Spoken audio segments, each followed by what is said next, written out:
Now, if you feel a star chart or a marble jar just isn't going to crack it with your little one because they are really testing boundaries, then reinforce a traffic light system. And that's something that we've used here as well. And it's something that most schools adhere to. So if you can reel in something that nursery or preschool or reception, a system that they're doing at school, if you can bring that at home as well, then they've got that consistency across the board. Hi guys, and welcome to part 5. Firstly guys, let me introduce to you my new office. It is absolutely amazing. My husband worked solid round the clock in order to get it ready for us. So I thought actually today, why not bring part 5 to you from my humble abode. Today I'm talking about rewarding and noticing positive behaviour. Sometimes it's really easy to ignore our child when they're behaving well, and it's only when they're misbehaving that they actually catch our attention. So today I'm going to talk to you about how we can notice this positive behaviour a little bit more, how we can enhance it, and then bring in some reward charts, some marble jars and a traffic light system in order then to really notice and really nurture the positivity in our child. Children love their parents' attention. And if they need to misbehave to get it, then they will. So the instant key is to give your children lots of praise when they're behaving and don't give them that attention when they're misbehaving. And it's always important to remember that rewards do not have to be materialistic. Simple as praise and encouragement is enough for your child in order for them to build their confidence and their self-esteem. And if we are encouraging our children to positively behave, then we also need to not sweat over the small stuff. So start brushing some of the small stuff away so that your child will soon start to learn that my negative behaviour isn't getting my parents' attention, but my positive behaviour is. Now, there are a few ways in which we can really enhance our child's positive behaviour. And like I said, it is through rewards, through praise, and through encouragement. But the key thing is with preschoolers and toddlers is always make sure they get their reward straight away, because it's very easy for them to forget. So if you're implementing a sticker chart, for example, then as soon as they've done something good, go and present that sticker to them on the chart straight away so that they know I demonstrated this behaviour and this is my reward. So this is our star chart, and it is simple as having one area of behaviour or one task that we want to tackle. Then from there we put it on here. Once it's on here, the girls then need to get their stars once they complete it. If they get 7 stars, then they get their reward. So this is a nice, easy way for you to really enhance your child's positive behaviour and have a reward system in place. And as time progresses, each sticker or each star then will end up with an actual reward at the end. Another way is marbles. So we've also used marbles. Now, every time the kids demonstrate positive behaviour, they get to put a marble in this jar, and then as soon as it gets to almost there and then amazing job, that's when they get their reward. But again, that doesn't have to be materialistic, and later on in this episode, I'll be going through about 40 ways in which you can start adding rewards into your daily lives for your children without breaking the bank. So don't go anywhere, because that's one that you do not want to miss. So you don't overload your child, track only one behaviour. So for example, if you are using a sticker chart, only have one type of behaviour on there, whether it is say please and thank you, tidy up your toys, no kicking, no hitting, brushing your teeth,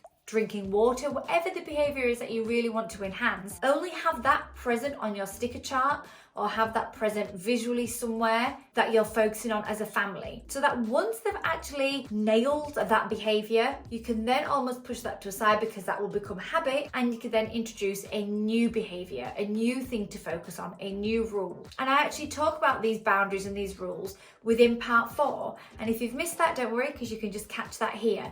But in that episode, I actually talked to you about bringing in something new step by step. So you're not overwhelming your child and they don't all of a sudden go, whoa, I'm not doing this anymore.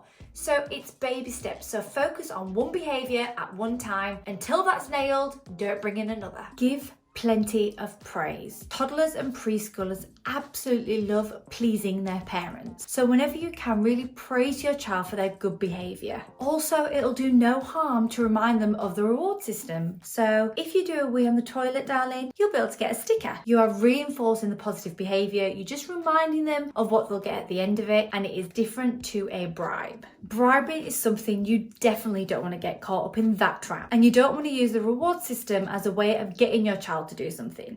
And there's the difference, because giving your child a polite reminder of, don't forget, once you've done a wee on the toilet, you'll be able to get a sticker. You're reinforcing the positive behaviour and you're just reminding them of the systems that are in place. However, if you're desperate for your child to behave in public or at someone's house, don't use the reward system as a bribe. So don't say to your child, oh, please just behave yourself here, because if you do, then you'll get a sticker. That is bribery. They're not sharing anything positive in terms of the reward system. You just want them to behave. And if you do it that way, then you'll lose merit for the reward system, and then they'll know, well, I can just kick off and my mum or my dad will then use the reward system as a way to get me back on track again. Kids are clever. Don't let them manipulate you, and do not manipulate the system. Everything will work really, really well once you're consistent and calm. And make sure you use simple wording. So if your focus is manners, so rather than focusing on gratitude, think about, we're focusing on saying please and thank you.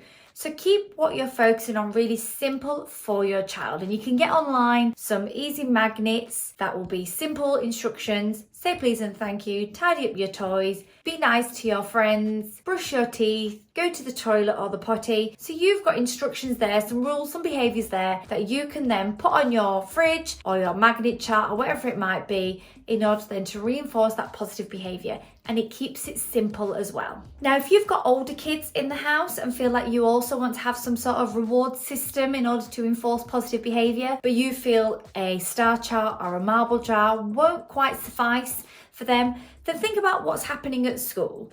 So some schools have a traffic light system. Now, the traffic light system works in 3 ways. It's simple as, it is the traffic lights. It is green, amber and red. Your kid will start on green, and if they then get a warning, they'll move down to amber, and then if they do it again, they go on to red. Now it is on red where then you can enforce a consequence. So you might want to start reinforcing a behaviour system at home as well. And another thing could be for older kids is a point system. So every time they do something positive, they get a point. And maybe they need to collect so many points before they get a reward, and they can trade in these points. So maybe 20 points they can go to the park, or 20 points they can choose a movie for movie night. So they can trade in their points, so they can collect these points and they can trade them in at any point in order for them to gain their reward. Now it's all about age and stage. So for preschoolers and toddlers, we'll say focus on one behaviour at a time, but for older kids, they can focus on multiple things. So maybe you want to focus on 3 behaviours, maybe something like make their bed, control their anger, help out at dinner time. And each time they do one of those things, they then get so many points, and anything additional is entirely up to you. But then they can earn so many points for a certain reward. But on the flip side of that, you can also remove points. So make sure you have this discussion with your child in saying, darling, if you do that again, you're going to lose 10 points. Instantly, if they've only got 20 points and they've been working towards 25 points to choose a movie for movie night, and instantly now you're going to take 10 away, it might make your child just think twice about their behaviour. So as much as we want to encourage their positive behaviour and reward them with points, we can flip it and take points away if they constantly demonstrate bad behaviour. Now, something that I like to do, even with my toddlers, is time sensitivity. And that is simply, kids do not want to do things now, and we can't expect them to do things right now. So rather than saying, right, make your bed now, you might say to your child, right, okay, by 10 a.m, I would like your bed to be made. You're being a little bit flexible, you're allowing them to possibly procrastinate, because we might have some procrastinating kids around, but they're still getting it done, and they're also learning how to manage their time. And if they have met that, if they have done their bed by 10 a.m, then they'll get their points. On the flip side, if you don't want to add a time to it because you don't want to restrict them too much, then if they've got a list of chores that they need to complete, maybe one of the rules are, right, it's entirely up to you. These are the chores that you need to complete. The only thing is you need to complete them by dinner time. So they've got the whole day to manage their own time, and they know that by dinner time, they've got to have completed all these chores. Otherwise, so many points will be taken away. But if they do complete them, then they'll gain points. Get your kids involved with the rewards. They are more likely to want to work towards them if it's something that they really like to do. Now, there's no point rewarding your child with a new book if they've got shelves and shelves and shelves of them, because it'll just be one more book that's lost amongst the rest. However, your child might be longing for I don't know, a family bike ride. So sit with your child and really plan maybe 5 rewards that they would like to do, and maybe then you can choose one yourself at the end once they've gained their points. Or each reward is a point system. So maybe it's 20 points for one, 5 points for another, 25 for another. It's entirely up to you how you want to work this out. But I would definitely advise getting your kids involved within the rewards process so that they know what they're working towards, and sometimes it'll give them that extra push that they just might need. The hardest thing for parents is not to stray away from the system. Even something as simple as a star chart can be really, really difficult to keep on top of. And the key is to do it there and then. So once your child has demonstrated a positive behaviour, go straight away and put on that star. But reward systems will only work if you are consistently strong at keeping them. So don't dip in and out of them. Keep that consistency, keep that structure to your child's lives, and keep the system fair, because only then are they more likely to really enhance and really work towards a positive behaviour, because they know that what mum says or what dad says, they mean. And I also talk about that within part 4 as well, about keeping your promises when it comes to setting boundaries and rules. So go ahead to that episode and just refresh your minds again, because it won't do any harm. Now you might be thinking, gosh, okay, Nin, so we've got star charts, we've got marble jars, we've got point systems, we've got traffic light systems. The systems are not the problem themselves, it's actually the rewards. But don't worry, I have you covered. Ding, ding, ding. So I have for you round about 40 rewards that you can put in place for your child, which won't break the bank. Now there are 40, so I am going to whiz through these, and if you have any questions about any of them, you can just get in contact with me through the comments below. Number 1.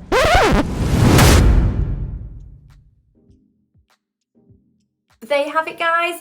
That is the end of this part 5 on how to notice and reward positive behaviour. As always, if you've got any questions, then please do get in contact. You can follow me on Facebook, Instagram and Twitter, and you can also drop me a comment below. But guys, as always, thank you so much for your support. Don't forget to give me a thumbs up and subscribe to my channel so you don't miss out on any further episodes of this 7-part series. We are at part 5 already. We've got 2 more to go until the whole series is done on how to minimize your child's negative behavior and really enhance the positive. Thank you so much for joining me today. I really appreciate it. Take care, guys. Bye.